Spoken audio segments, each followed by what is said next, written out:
ఇప్పుడు జరుగుతున్న సిచ్యువేషన్స్లో గవర్నమెంట్ స్కూల్ పిల్లలు చాలా ప్రోయాక్టివ్ అని, వాళ్ళు చాలా అంటే వాళ్ళని వేరే స్కూల్ వాళ్ళతో పోల్చుకుంటే వాళ్ళకి లోకజ్ఞానం ఎక్కువ అని ఒక నానుడు ఉండేది అంతకుముందు.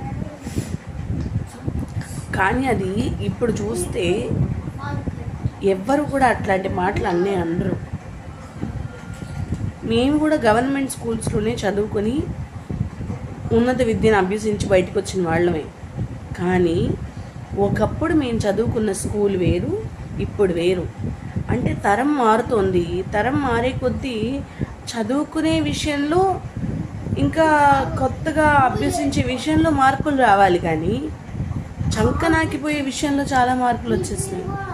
ఒక టీచరు పిల్లాడికి మంచి చెప్పాలంటే భయపడే రోజులు ఇవి. చెడు చెప్పడానికి కాదు సుమా, మంచి చెప్పడానికి భయపడే రోజులు ఇవి. మా ఏకేటీపీ స్కూల్లో DOEO sir Durga Prasad sir, principal sir AHM sir, అసలు వాళ్ళని మేము తొందరగా మాట్లాడడానికి కూడా భయపడి వచ్చేవాళ్ళం. అది కాక Reddy sir maths, Manmath sir ఏమో ఎన్ఎస్, అన్నపూర్ణ మేడం తెలుగు, ఇంకొక అన్నపూర్ణ మేడం హిందీ, సోషల్కేమో ఫాతిమా మేడం. సో వీళ్ళందరూ ఇట్లా ఉండగా వాళ్ళతో మాట్లాడాలంటేనే మేము భయపడి చచ్చేవాళ్ళు. అట్లాంటి టీచర్లని వాళ్ళు మేము చూస్తున్నాం. ఎలాగో తెలుసా, ఎంత భయంకరంగా ఉందో తెలుసా వాళ్ళ పరిస్థితి. ఉద్యోగం ఇంకా ఎందుకు చేస్తున్నావురా దేవుడా అని వాళ్ళు బాధపడుతున్నారు. అంటే మా అప్పుడు వాళ్ళు మమ్మల్ని కొట్టేవాళ్ళు కూడా. పేరెంట్స్, మా అమ్మ నాన్న కానీ మా అప్పుడున్న పేరెంట్స్ ఎవ్వరూ స్కూల్కి వెళ్ళి ఎందుకు మా పిల్లాడిని కొట్టారు, ఎందుకు తిట్టారు అని అడిగే వాళ్ళే కాదు. ఎందుకంటే వాళ్ళకి పిల్లలు బాగుపడటమే కావాలి. అలాగే మేము చదువుకునే రోజుల్లో 6th, 7th, 8th, 9th, 10th government స్కూల్లో చదివింది.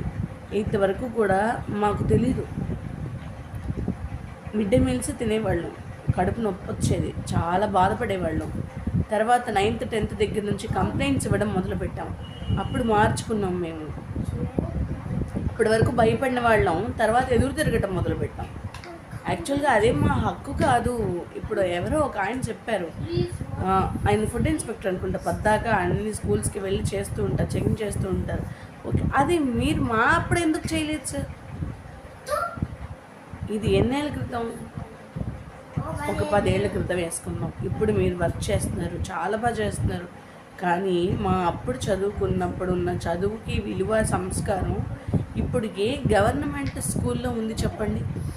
ఆకలి వేసేవాడికి అన్నం పెట్టాలి, ఎందుకంటే వాడికి అన్నం విలువ తెలుసు కాబట్టి.